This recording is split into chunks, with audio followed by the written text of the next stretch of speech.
재보궐선거가 끝나면서 성완종 리스트와 관련한 수사도 속도를 낼 것으로 보입니다.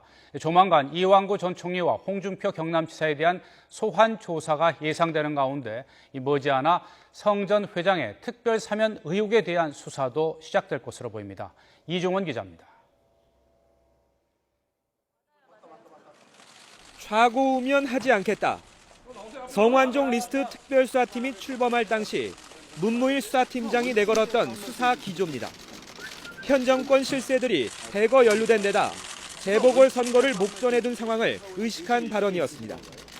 이후 성 전 회장 측근 2명이 구속되는 등 일부 성과가 있었지만 수사팀은 한결같이 정치권의 각종 의혹 제기에 대해 거리를 두려고 애쓰는 모습을 보였습니다.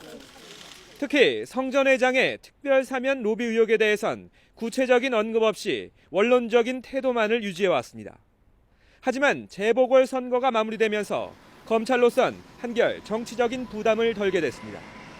여든 야든 논란이 불가피한 선거라는 변수가 사라지면서 수사팀의 공언대로 리스트에 한정된 수사는 물론 리스트의 기초한 수사를 본격화할 기반이 마련된 겁니다.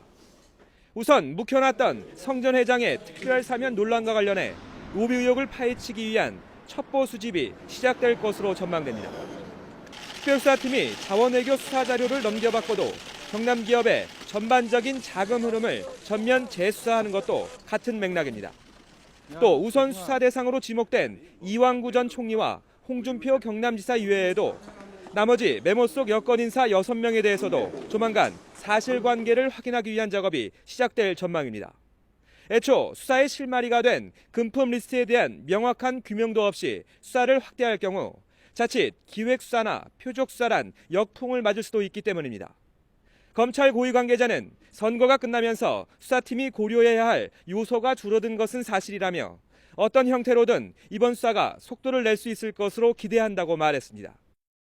현재 특별수사팀은 일정 담당 실무자들에게 추가로 소환을 통보하는 등 이 전 총리와 홍 지사의 과거 행적을 복원하는 데 주력하고 있습니다.